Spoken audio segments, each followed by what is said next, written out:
नमस्कार साथियों, स्वागत है आपका। और आज हम चर्चा करेंगे कि हमने कौन कौन से टॉपिक कवर कर लिए हैं। यूटेट सेकंड और फर्स्ट दोनों के लिए सीडीपी का सिलेबस सेम है। तो concept of development and it's relationship with learning, यानी विकास और उससे संबंधित जो उसके सिद्धांत हैं और उस पर पड़ने वाले जो कारक हैं, उसको प्रभावित करने वाले जो कारक हैं, इन्फ्लुएंस ऑफ हेरिडिटी इन्वायरमेंट, इन तीनों का ही एक सेपरेट वीडियो बना करके आपके लिए अपलोड किया गया था। आई होप कि आपने उस वीडियो को देखा होगा और उसमें जो क्वेश्चंस दिए हैं उनके आंसर भी करने का प्रयास किया होगा। देन सोशलाइजेशन प्रोसेस का एक सेपरेट वीडियो आपके लिए है। और हर वीडियो में शुरू की एक या दो स्लाइड में थोड़ी सी ब्रीफिंग करने की कोशिश की गई है। उसके बाद जितने भी क्वेश्चन है, हर क्वेश्चन को एलेबोरेट करके ही उसको सॉल्व किया गया है। प्याजे प्याजे कोहलबर्ग वाइगोस्की के सेपरेट वीडियोस आपके लिए अपलोड किए गए हैं। Concept of child centred and progressive education, इसका वीडियो सेपरेटली नहीं बनाया गया है, जो कि आने वाले वीडियो में आपको मिल जाएगा। Critical perspective of construct of intelligence and multi dimensional intelligence, ये दो टॉपिक जो है इनको कंबाइन करेंगे, क्योंकि कंबाइन ही टॉपिक है ये इंटेलिजेंस टॉपिक के। तो इन दोनों को कंबाइन करके जो वीडियो है वो अभी इस डिस्कशन के बाद स्टार्ट होने वाला है। तो आज का जो सेशन हमारा है वो मल्टीपल इंटेलिजेंस और कंस्ट्रक्ट ऑफ इंटेलिजेंस पर ही रहेगा। फिर है लैंग्वेज एंड थॉट। देखिए, मैं ये बताना चाहूँगा आप लोगों को कि जो हम पहले से तैयारी करते आ रहे हैं यूटेट की, यानी कि विगत वर्षों में, तो अभी फिलहाल सिलेबस में कुछ चेंजेस देख रहे हैं आप लोग। जो परंपरागत तरीके से हम किताबों से पढ़ करके जाते थे तैयारी करके सीडीपी की, वो शायद कुछ उसमें आपको टॉपिक नहीं मिलेंगे और कुछ नए टॉपिक इसमें ऐड किए गए हैं। कुछ टॉपिक को थोड़ा सा कट किया गया है, तो वो सब कुछ ध्यान में रखते हुए ही आपको तैयारी करनी है। ऐसा ना हो कि आप उन टॉपिक्स को बहुत अच्छे से पढ़ रहे हैं जो कि परीक्षा में पूछे ही नहीं जाने वाले हैं, और कहीं ना कहीं किसी कारण से ऐसे टॉपिक आपके छूट जाते हैं जो बहुत ज़्यादा इम्पोर्टेंट है और न्यूली एडेड है। ठीक है ना? तो इसका ज़रूर ध्यान रखें। तो इस बात को हमने ध्यान में रखते हुए ही अपने वीडियोस आपके लिए अपलोड किए हैं। लैंग्वेज एट थॉट, इस पर अभी चर्चा नहीं हुई है। Gender as social construct, gender role, gender bias and educational practices, ये टॉपिक कवर हो चुका है। Individual difference among learner, understanding differences, ये भी आपका टॉपिक कवर हो चुका है। इन सभी जितने भी टॉपिक मैं आपसे कह रहा हूँ कवर हो चुके हैं, उन सभी टॉपिक्स के लिए ब्रीफिंग और कम से कम 10-10 प्रश्नों की एक श्रृंखला हमारे इस यूट्यूब चैनल में ऑलरेडी अपलोडेड है, जिसको आप देख सकते हैं। और उसकी हम एक प्लेलिस्ट भी बना करके आपके लिए रख दे रहे हैं ताकि इजीली आप उसको सर्च कर सकें। फिर आते हैं distinction between assessment of learning and assessment for learning. Assessment for learning and assessment of learning, इसका एक अलग वीडियो है, सेपरेट वीडियो, जिसमें समझाया गया है कि असेसमेंट फॉर लर्निंग क्या होता है एंड असेसमेंट ऑफ लर्निंग क्या होता है, एंड देन उसके भी 10 क्वेश्चन आपसे करे गए हैं।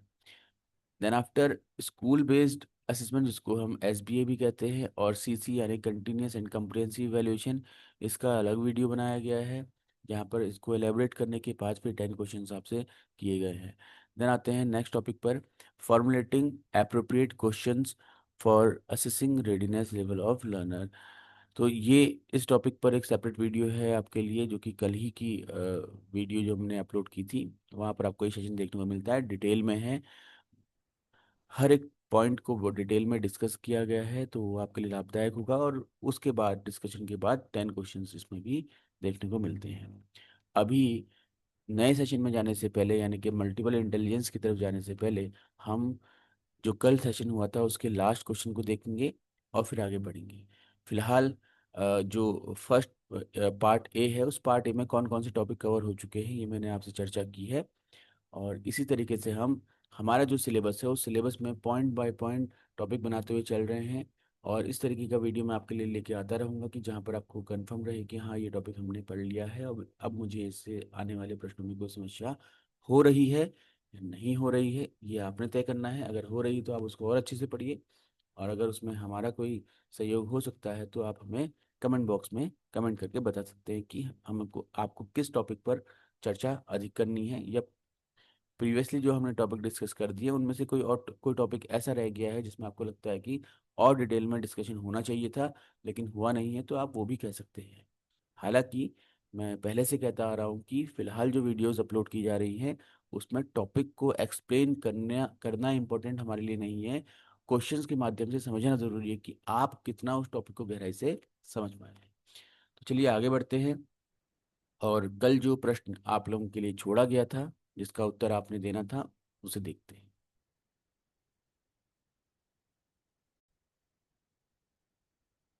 तो साथियों, ये रहा क्वेश्चन आप लोगों की स्क्रीन पर।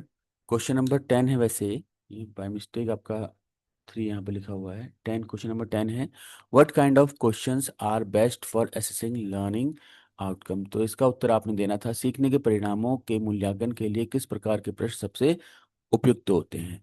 कल के सेशन में सारी चर्चा जो थी प्रश्नों के प्रकारों पर थी।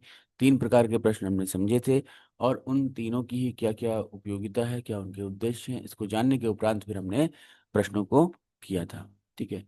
तो यहाँ पर आप पढ़िएगा इसको, the kind of questions are best for assessing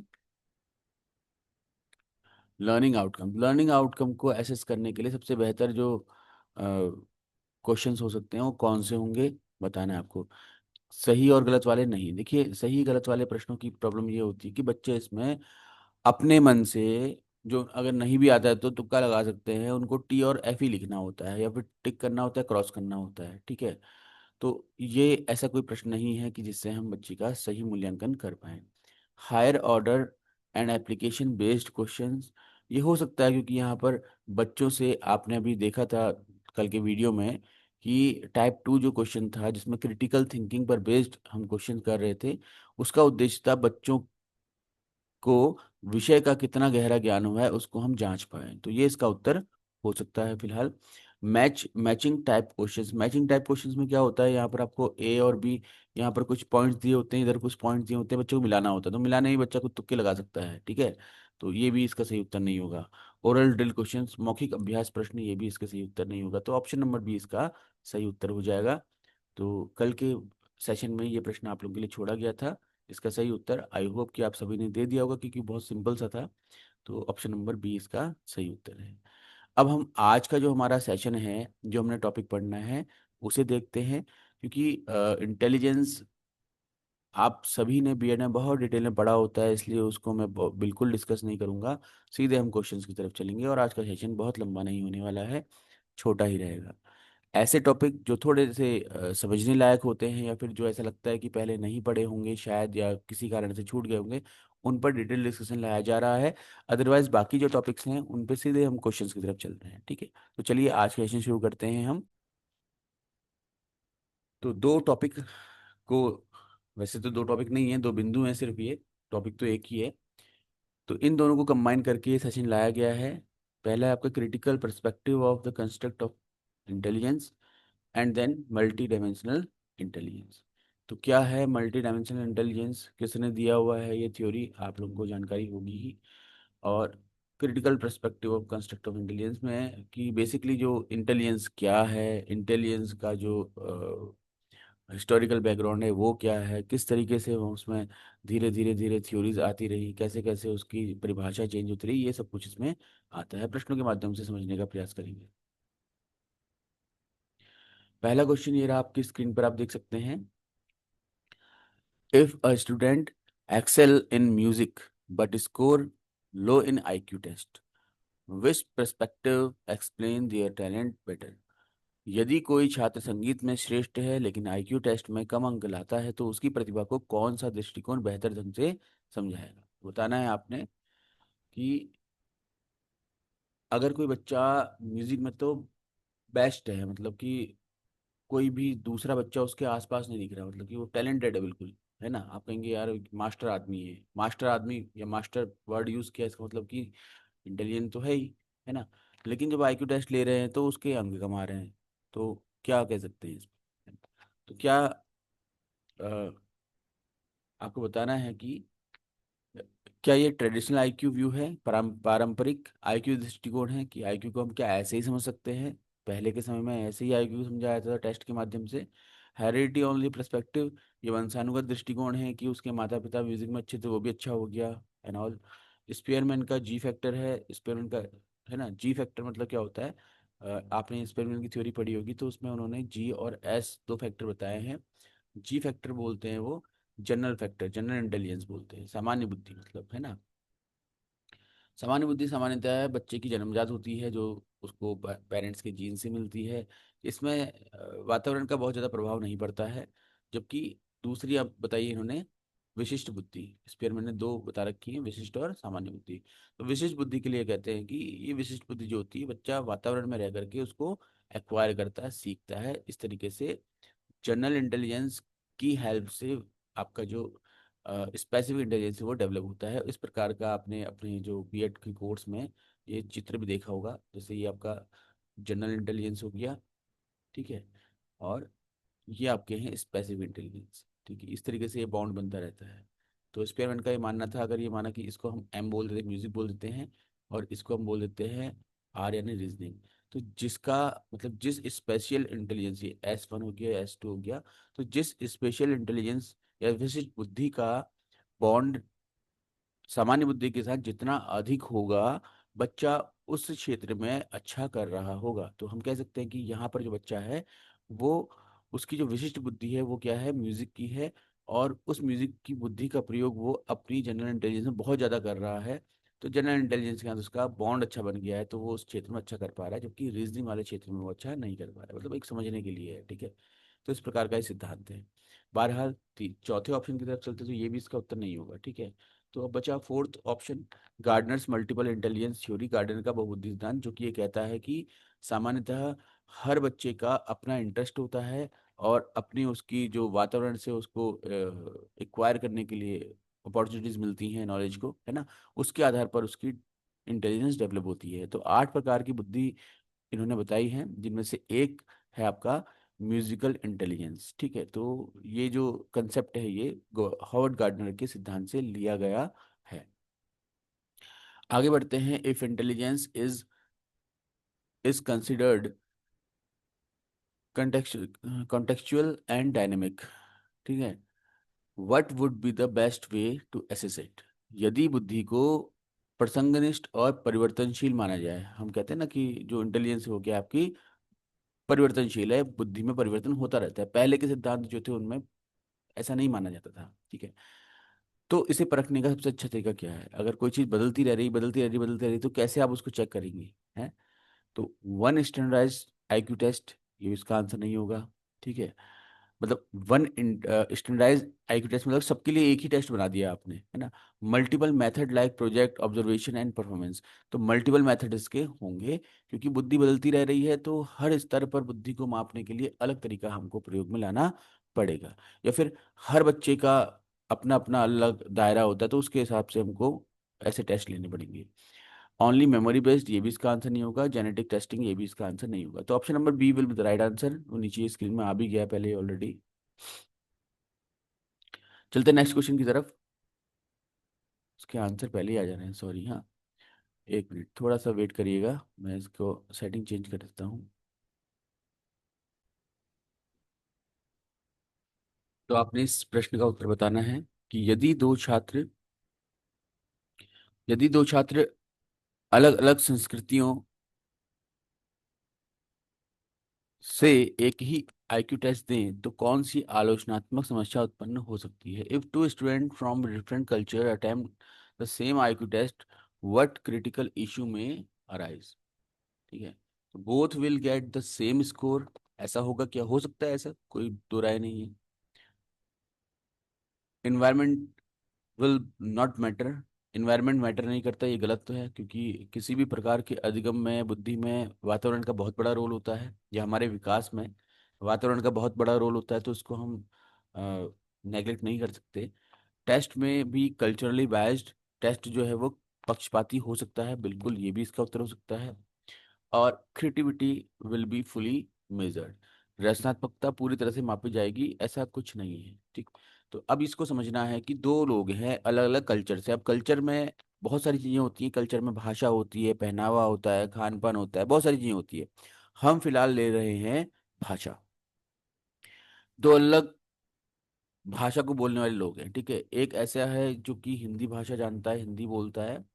दूसरा व्यक्ति है जो हिंदी जानता ही नहीं, इंग्लिश बोलता है सिर्फ। अब टेस्ट जो हुआ IQ का वो सिर्फ अंग्रेजी में हो गया, तो क्या हिंदी वाला उन प्रश्नों को समझ पाएगा, जो अंग्रेजी में लिखे गए हैं बिल्कुल नहीं समझ सकता।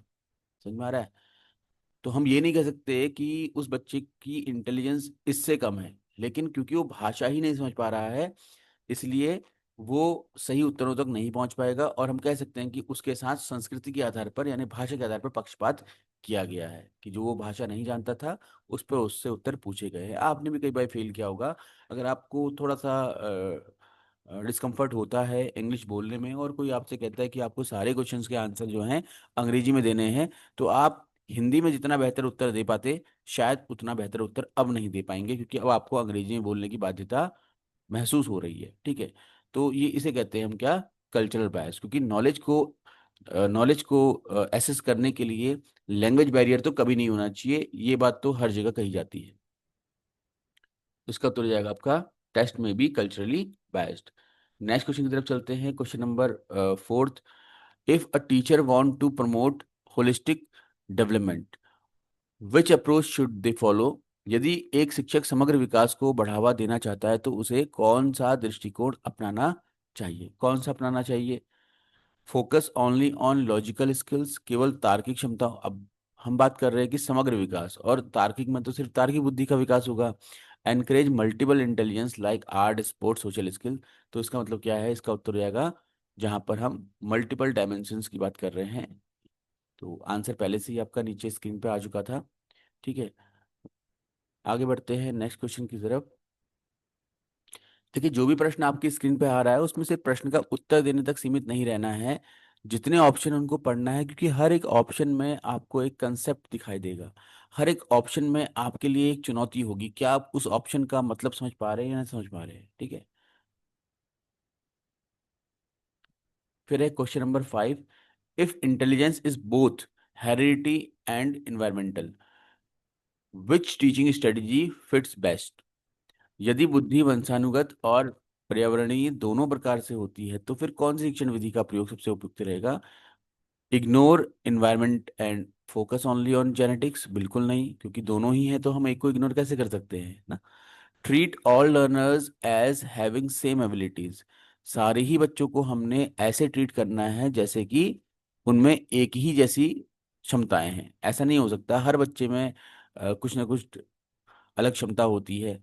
ठीक है? डाइवर्सिटी होती है, तो हम इसको भी सही नहीं मान सकते।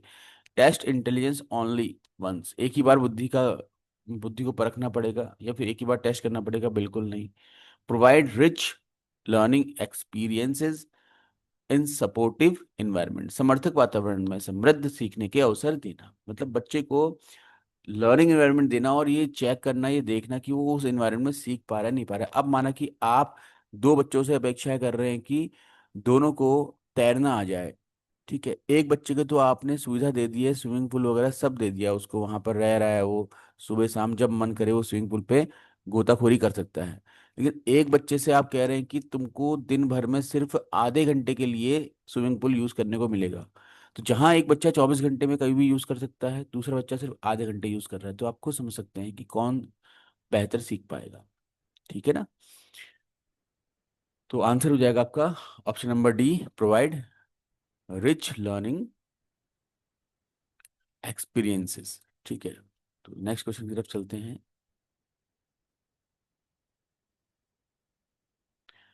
A child is poor in math but shows strong leadership skill, which critical perspective applies here? एक बच्चा गणित में तो बहुत कमजोर है, लेकिन नेतृत्व कौशल में मजबूत है।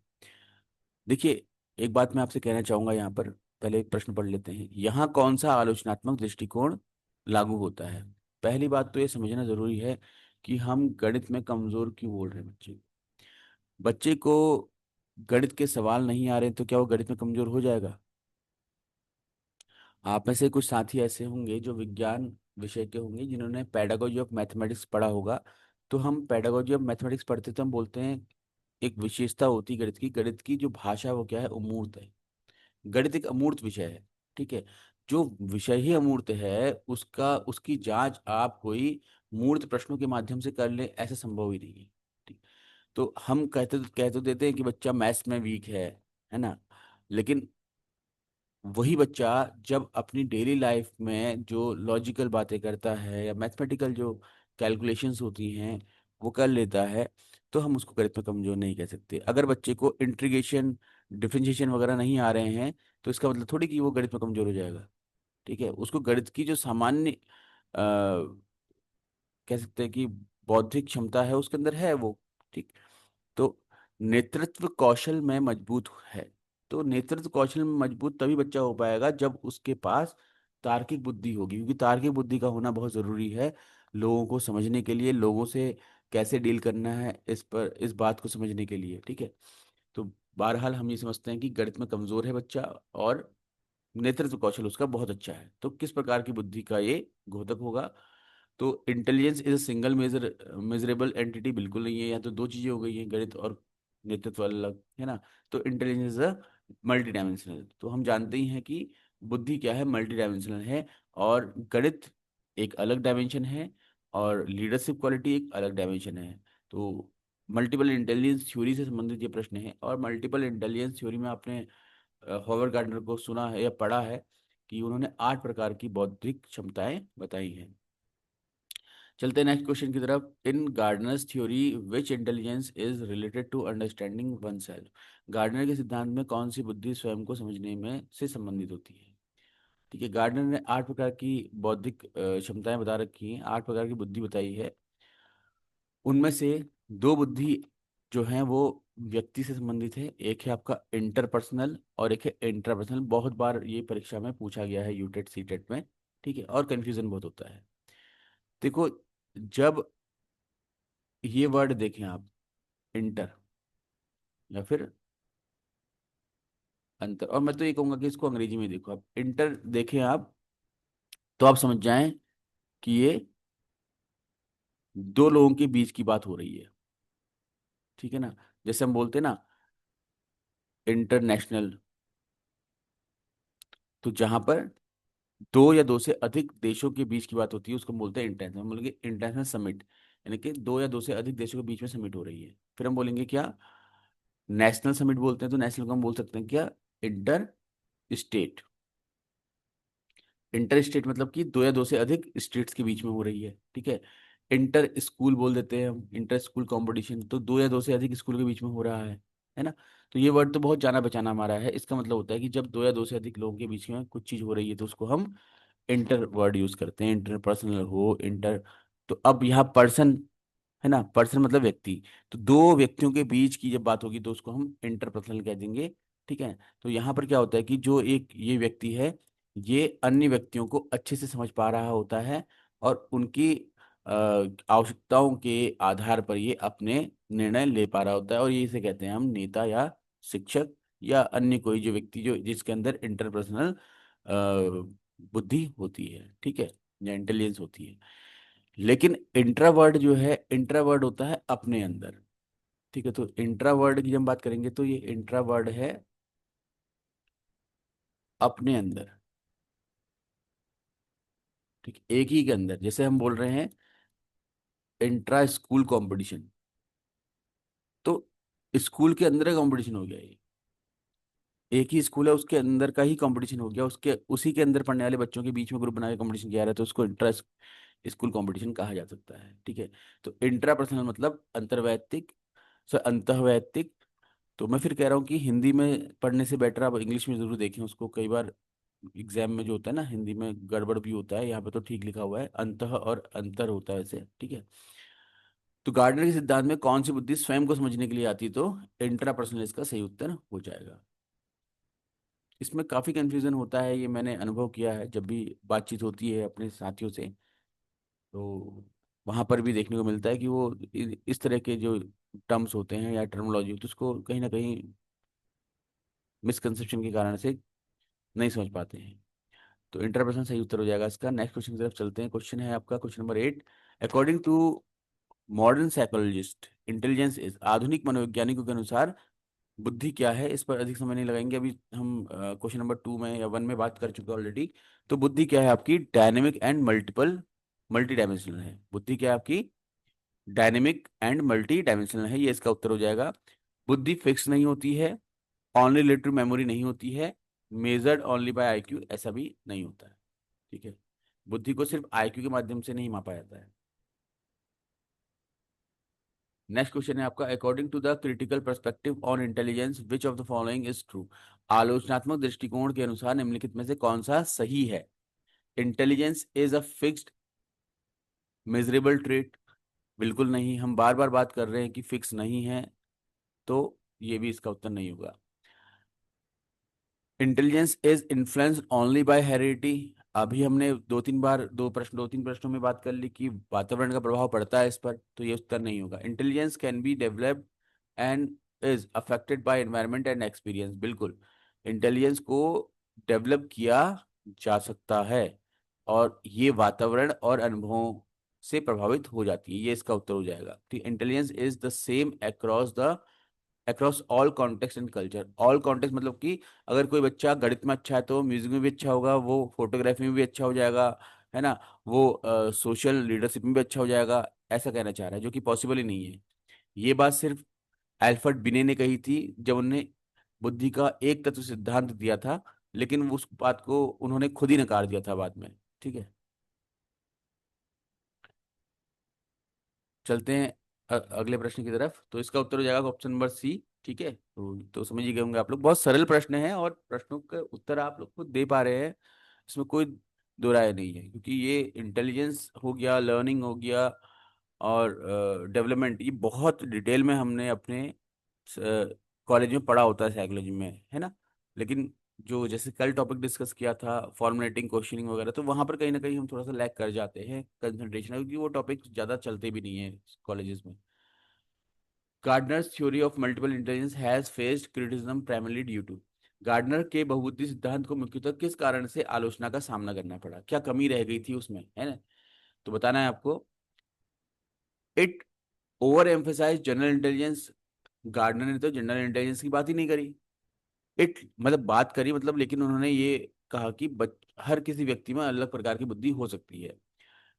It lacks strong empirical support and psychometric tool, मतलब कि जो अनुभवात्मक समर्थन और मनोवित्तीय साधन हैं उनकी कमी इसमें पाई जाती है, नहीं है, बिल्कुल नहीं है, क्योंकि इसमें अगर कमी पाई जाती तो इतनी सारी डायमेंशन नहीं होती। ठीक है, इट इग्नोर्स कल्चर वेरिएशन, बिल्कुल कल्चरल वेरिएशन की बात यहाँ पर नहीं की गई है, सांस्कृतिक भिन्नताओं की बात गार्डनर ने नहीं की है, ये इसका उत्तर हो जाएगा। It reduces intelligence to academic skills, यह बुद्धि को शैक्षणिक क्षमताओं में सीमित करता है, बिल्कुल गलत बात है, ऐसा गार्डनर के सिद्धांत में देखने को नहीं मिलता है।